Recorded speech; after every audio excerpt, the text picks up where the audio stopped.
हळदी कुंकू हे सगळं अर्पण करायचं आहे. दिवा देवीजवळ लावायचा आहे. ओम सरस्वत्यै नमः या मंत्राचा जप करायचा आहे. किंवा तुम्हाला मंत्रही म्हणायचा नसेल तर सरस्वती मातेची जी प्रार्थना आहे, या कुंदे ऋतुषार हार धवला, ही माहिती असेल तुम्हाला, ती म्हटली तरीसुद्धा चालणार आहे. पुस्तकं असतील मुलांची, वही असेल, पेन असेल, तुम्ही काही वाद्य वाजवत असाल, तुम्ही संगीत शिकत असाल, तर ते सगळं तुम्हाला देवीपुढे ठेवून त्या सगळ्याची पूजा करायची आहे आणि देवीकडे ज्ञानप्राप्तीची प्रार्थना करायची. वसंत पंचमीला या प्रकारे सरस्वती पूजन केल्याने काय लाभ होतात?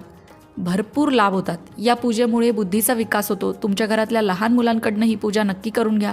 स्मरणशक्ती वाढते, अभ्यासात एकाग्रता येते, विद्यार्थ्यांना शिक्षणात यश मिळतं, कलाकारांची कलेमध्ये आणि त्यांच्या क्रिएटिव्हिटीमध्ये अर्थात सर्जनशीलतेमध्ये प्रगती होते. नवीन शिक्षणाची सुरुवात असेल किंवा लेखन करायचं असेल, नवीन संगीत शिकायला सुरुवात करायची असेल तर हा दिवस अत्यंत शुभ मानला जातो. देवी सरस्वतीचं हिंदू धर्मात विशेष महत्त्व आहे. त्यांच्या हातात वीणा असून त्या ज्ञान, कला आणि सुरेल वाणीचं प्रतीक आहेत. पांढरा रंग त्यांच्या शुद्धतेचं आणि सात्विकतेचं प्रतीक आहे. त्यामुळे वसंत पंचमीच्या दिवशी पिवळ्या किंवा पांढऱ्या रंगाचे वस्त्र परिधान करण्याची परंपरा आहे. देवीला सुद्धा पिवळी किंवा पांढरी फुलं व्हायची.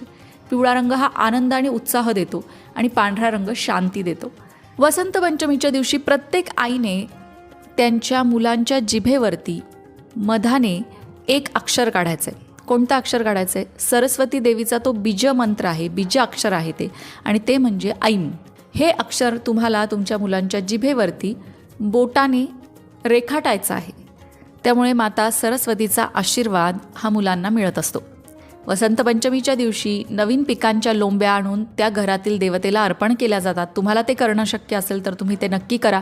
मंडळी, मी सुरुवातीलाच म्हटलं तसं वसंत पंचमी हा सर्व प्रकारच्या शुभ कार्यांसाठी अत्यंत शुभ दिवस मानला जातो. प्रामुख्याने नवीन गोष्टी सुरू करायच्या असतील, गृहप्रवेश करायचा असेल तर त्यासाठी वसंत पंचमी हा दिवस अगदी योग्य आहे. आणि अगदीच फार काही करायला तुम्हाला नाहीच जमलं, वसंत पंचमीचा दिवस आहे पण आम्हाला काय फार पूजा वगैरे करायला जमत नाही बाबा, एक साधी सोपी प्रार्थना आहे जी मुलांकडनं म्हणून घ्या. तुम्ही स्वतःसुद्धा म्हणा. कोणती प्रार्थना?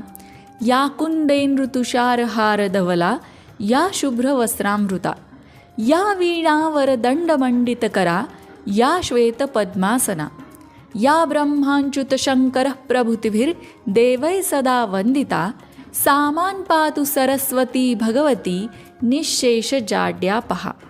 या प्रार्थनेचा अर्थ असा होतो, जी कुंदाची फुलं, चंद्र, हिमतुषार किंवा मोत्यांच्या हाराप्रमाणे गौरवर्णी आहे, जिने शुभ्र वस्त्र धारण केले आहे, जिचे हात उत्तम वीणेमुळे शोभत आहेत, जी शुभ्र कमळांच्या आसनावर विराजमान झालेली आहे,